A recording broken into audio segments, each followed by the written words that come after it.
La bataille de Gog et Magog, c'est quoi concrètement? Je t'ai fait une petite série de vidéos sur le sujet, là, sur laquelle tu pourras t'appuyer pour faire tes propres recherches dans la parole de Dieu. Cette série a pour but de te rapprocher encore plus du Seigneur. Premièrement, par amour, et deuxièmement, à cause des temps qui seront encore plus difficiles dans les mois à venir. Ce sujet, évidemment, n'a pas pour but d'ouvrir des débats inutiles sur les opinions personnelles politiques des uns et des autres. Donc, merci de ne pas commenter de bêtises du genre « moi je suis pour tel pays »,« oh non, moi je suis pour l'autre ». Et bien sûr, merci d'éviter les propos racistes et haineux. Nous sommes des chrétiens adultes et normalement des gens spirituels et civilisés. La guerre, c'est moche. Il n'y a que des morts, de la destruction, de la tristesse et surtout des gens qui meurent sans Christ. Et tout cela des deux côtés, dans les deux camps. Donc voilà, on ferme cette parenthèse. Alors, que nous dit la Bible au sujet de Gog et Magog, la bataille?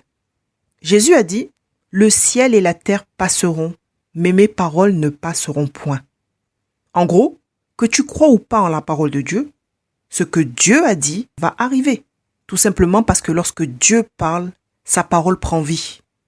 Donc, la Bible nous informe qu'il va y avoir 2 réveils avant l'enlèvement des croyants. Un réveil mondial et un réveil dans l'Église de Jésus-Christ. Que ce monde sans Christ soit réveillé parce qu'il dort, on va dire que c'est normal. Mais être obligé de réveiller des croyants en Jésus-Christ, ça craint. C'est qu'il y a un petit problème. La seule et unique façon de réveiller des gens qui dorment profondément, c'est quoi? C'est de faire du bruit, de bouger un petit peu le corps de la personne, ou encore, en dernier recours, c'est de crier sur la personne pour l'obliger à se lever. Le cri est évidemment la dernière solution très désagréable pour tout le monde, parce que cela génère de la peur, le sursaut, l'énervement et surtout la panique. Normalement, tout le monde se réveille après un cri. Les seules personnes à ne pas réagir après un cri sont des gens sourds ou les morts. Et lorsque la Bible nous parle du réveil dans l'Église, l'expression utilisée c'est le cri de minuit, dont parle Matthieu chapitre 25 au verset 6, où les vierges sages et les vierges folles se sont endormies en attendant l'époux. Alors premièrement, quel événement va déclencher un réveil mondial? Nous devons savoir que presque toutes les prophéties annoncées avant l'enlèvement des croyants ont été accomplies. Donc, que nous reste-t-il à voir avant l'enlèvement de l'épouse? La Bible affirme que nous verrons paraître l'homme du péché avant l'enlèvement. Et ce sera ça, notre cri de minuit. Ce sera le réveil de l'Église de Dieu. Et le réveil mondial se fera par un événement que la Bible appelle la bataille de Gog et Magog. Et c'est exactement cette situation qui va déclencher une succession d'événements qui ne s'arrêtera plus jusqu'au retour physique de Jésus-Christ sur terre à la fin des 7 années de tribulation. Donc premièrement, nous avons la bataille de Gog et Magog qui va provoquer un grand réveil mondial, ce qui va engendrer une grande moisson. Et cette bataille va permettre l'apparition de l'homme impie qui sera le Messie pour Israël, le Mahdi pour les Arabes et une sorte de génie politique pour le monde entier. Et évidemment, il sera la révélation de l'Antéchrist pour l'Église de Dieu. Ce qui va engendrer un réveil donc dans l'Église. Le réveil des vierges folles et des vierges sages. Et peu de temps après, il y aura l'enlèvement des croyants. Et ensuite, le premier jugement tombera sur la terre par l'ouverture du premier sceau du livre à 7 sceaux. En fait, tout va s'enchaîner rapidement. Alors, que représente Gog et Magog? Gog et Magog, c'est une attaque surprise massive sur les montagnes d'Israël, décrite avec précision dans le livre d'Ézéchiel au chapitre 38 et une autre partie au chapitre 39. En fait, c'est tellement précis que nous avons même les noms des pays qui vont participer à cette attaque surprise. On a la Russie, la Turquie, l'Iran, la Libye, le Soudan, mais aussi d'autres pays qui ne sont pas mentionnés. La Bible affirme que c'est Dieu lui-même qui va intervenir dans ce conflit en faveur d'Israël. Et qu'à ce moment-là, le monde entier reconnaîtra l'existence de Dieu, la main de Dieu. Ce qui veut clairement dire qu'à partir de ce moment-là, nier l'existence de Dieu ne sera plus possible pour les athées. Il restera sur terre uniquement des gens qui rejetteront le Seigneur, en toute conscience du bien et du mal. Et c'est durant cette prise de conscience mondiale qu'il y aura une grande moisson avec des millions de personnes qui reviendront à Christ et des personnes qui accepteront Jésus-Christ. Ce qui veut dire clairement que tu ne dois pas te décourager au sujet des gens de ta famille, tes amis, ton entourage à qui tu as parlé de Jésus. Même si jusqu'à présent ils n'étaient pas très intéressés et qu'ils te prenaient pour un illuminé, L'événement qui va se produire va engendrer la grande moisson. Et c'est cette prise de conscience mondiale qui va sûrement les pousser vers Christ. Alors courage, mon frère, ma sœur. Persévère dans la prière. Parce que cette grande moisson, c'est aussi l'espoir de voir certains membres de ta famille et tes amis être sauvés. Ce sera, en quelque sorte, la dernière opportunité facile de venir à Jésus-Christ durant ce temps de la grâce. Évidemment, après l'enlèvement des croyants, les gens pourront bien sûr venir à Jésus-Christ, mais il y aura un coût qui sera le prix de leur vie. Pourquoi va-t-il y avoir une attaque surprise sur les montagnes d'Israël? Alors, pour bien comprendre le conflit israélo-palestinien, il faut bien étudier le livre d'Ézéchiel du chapitre 35 au chapitre 39. Et pour comprendre l'origine du conflit israélo-palestinien, il faut étudier un récit spécial qui se trouve dans Genèse 25. Isaac implora l'Éternel au sujet de sa femme, car elle était stérile. L'Éternel exauça sa prière, et Rebecca, sa femme, devint enceinte. Des jumeaux se heurtaient dans son ventre, et elle s'écria « Qu'est-ce qui m'arrive ?» Elle alla consulter l'Éternel qui lui répondit « Il y a 2 nations dans ton ventre. 2 peuples différents naîtront de toi. L'un des 2 sera plus puissant que l'autre, et l'aîné sera assujetti au cadet. » Quand le moment de l'accouchement arriva, il se confirma qu'elle portait des jumeaux. Le premier qui parut était roux, le corps couvert de poils comme une fourrure. C'est pourquoi on l'appela Ésaü le velu. Après lui naquit son frère, la main agrippée au talon d'Ésaü, et on l'appela Jacob, le talon. Isaac avait 60 ans au moment de leur naissance. Dieu a dit à Rebecca, « Il y a dans ton ventre 2 nations, 2 peuples différents. » Ésaü était le père des Édomites, ancêtre du monde arabe, et Jacob a pour descendants les Israéliens. En fait, c'est Ésaü et Ismaël qui ont formé le peuple arabe. La haine, les animosités et la division entre le peuple arabe et les Israéliens a débuté dans le ventre de Rebecca. Et cela s'est intensifié au fil du temps et des circonstances, en démarrant par la vente du droit d'aînesse pour un plat de lentilles, et ensuite il y a eu la bénédiction d'Ésaü volée par Jacob, qui n'a pas arrangé la situation. Donc, le problème d'Ésaü et Jacob est l'une des raisons du conflit israélo-palestinien. C'est là où tout a commencé, mon ami. Ensuite, dans la prophétie, l'Éternel a dit à Rebecca, « 2 nations sont dans ton ventre, et 2 peuples se sépareront au sortir de tes entrailles. Un de ces peuples sera plus fort que l'autre, et le plus grand sera assujetti au plus petit. » Lorsqu'Isaac a béni Jacob à la place d'Ésaü, sans le savoir, une fois rentré de la chasse, Ésaü est allé voir son père, et Isaac lui a confirmé qu'il serait assujetti à son frère. Et en fait, dans la Bible, on peut voir que cette prophétie s'est partiellement accomplie sous le règne du roi David. On peut lire ça dans 2 Samuel. David devint encore plus célèbre après son retour d'une campagne où il avait battu 18 000 Édomites dans la vallée de Sel. Après cela, il établit des garnisons en Édom, dans tout le pays, et tous les Édomites lui furent assujettis.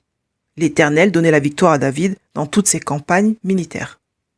Ensuite, il y a aussi une autre raison, parmi tant d'autres, liée directement au conflit israélo-palestinien. C'est que les Arabes ont toujours voulu s'accaparer de tout le territoire d'Israël, alors qu'en réalité ce pays ne leur appartient pas sur le plan biblique. Parce que c'est Dieu lui-même qui a donné ce territoire aux Israéliens. Et cette promesse, elle a été faite à Abraham, Isaac et Jacob, ainsi que toute leur descendance. Et comme les Arabes n'acceptent pas du tout cette information et surtout ne veulent pas en entendre parler, c'est donc une des raisons pour laquelle il y aura la bataille de Gog et Magog, qui est une attaque surprise sur les montagnes d'Israël. Et c'est ce moment-là que Dieu a choisi pour se faire connaître de façon très claire au monde entier. Car la Bible dit que Dieu interviendra lui-même par des phénomènes extraordinaires. Donc Israël remportera le combat de façon surnaturelle. Parce que c'est Dieu qui interviendra comme il est intervenu en Égypte pour faire sortir le peuple. Alors, la première raison pour laquelle Dieu va intervenir, c'est pour que le monde entier le reconnaisse. Et la seconde raison, c'est pour que le peuple arabe comprenne une fois pour toutes que le territoire d'Israël appartient au peuple juif. Donc pour résumer, il y a 4 grandes raisons pour lesquelles il va y avoir la bataille de Gog et Magog, qui est donc cette attaque surprise sur les montagnes d'Israël. Évidemment, ce ne sont pas les seules raisons, nous le savons. Mais il s'agit ici des 4 grandes raisons décrites dans la parole de Dieu. La première raison, c'est à cause de la haine éternelle du peuple arabe envers le peuple d'Israël, et c'est écrit clairement dans la Bible. C'est exactement les mots employés par Dieu par le biais du prophète Ézéchiel. Deuxièmement, à cause de la prophétie qui dit que le plus grand sera assujetti au plus petit. Troisièmement, parce que Dieu veut se faire connaître clairement au monde entier afin de donner à beaucoup l'opportunité d'accepter Jésus-Christ comme Sauveur et Seigneur avant l'enlèvement des croyants. Et quatrièmement, pour montrer une fois pour toutes aux nations que le territoire d'Israël appartient aux Israéliens, aux Juifs. Et pour preuve, le seul lieu en Israël que Dieu donnera officiellement aux nations qui viendront pour faire une attaque surprise, c'est un cimetière, mon ami. C'est écrit dans la Bible. Ce sera juste pour eux. Cette terre-là sera juste pour eux. Ils auront une ville cimetière spécialement pour eux, à l'orient de la mer, appelée la vallée de la multitude de Gog. Je t'ai mis tous les versets, donc tu pourras étudier les textes tranquillement. Ensuite, où aura lieu la bataille de Gog et Magog? Ézéchiel 35, il s'agit d'une prophétie contre la montagne de Séhir. Ézéchiel 36, il s'agit d'une prophétie sur les montagnes d'Israël. D'ailleurs, dans Ézéchiel 36, du verset 1 à 12, il y a l'explication du conflit israélo-palestinien. En gros, dans ce passage, Dieu dit qu'il n'a pas dit son dernier mot et qu'il va intervenir en faveur de son peuple parce que des nations ennemies d'Israël ont voulu engloutir, dévaster cette région qui est la Judée et la Samarie en fait. Il explique que les nations ont convoité, ont pillé les produits et ont tenu des propos injurieux envers Israël.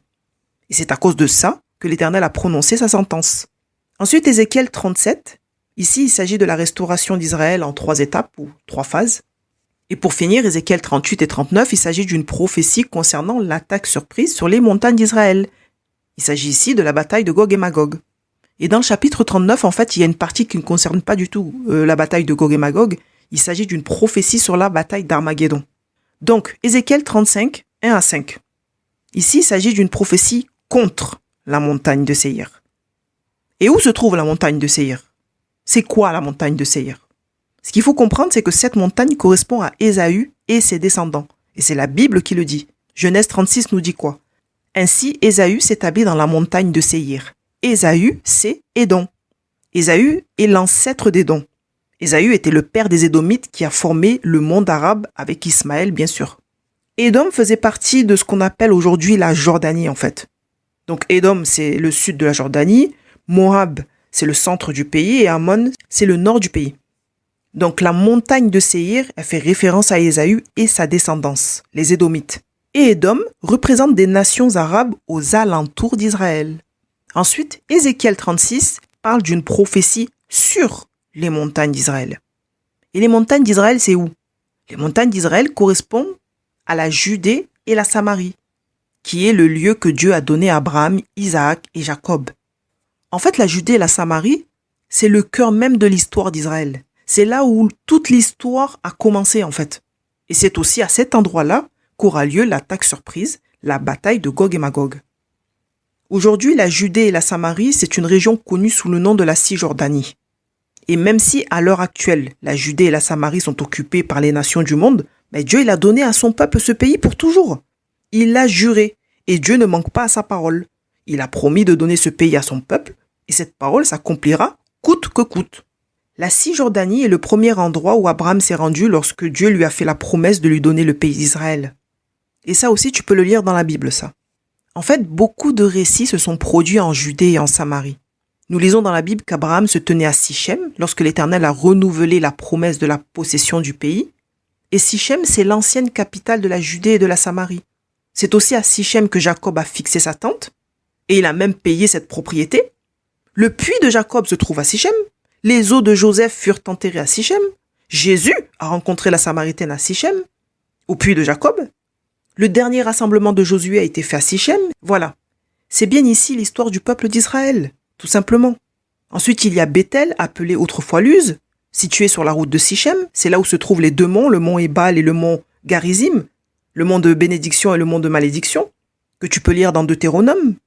Ensuite, il y a Silo, Bethléem, Jérusalem, Haï, Hébron, Béthanie, et toutes ces villes font partie de la Judée et de la Samarie.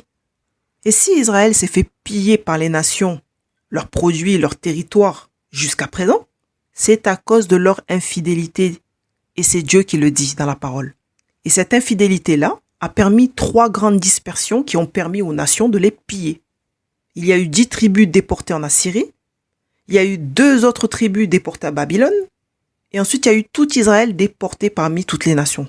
Et c'est à ces moments-là, justement, qu'Israël a tout perdu, au fur et à mesure. Donc voilà, l'attaque surprise aura lieu sur les montagnes d'Israël, c'est-à-dire en Judée et Samarie, appelée aujourd'hui la Cisjordanie. Rendez-vous dans la prochaine vidéo pour la partie 2.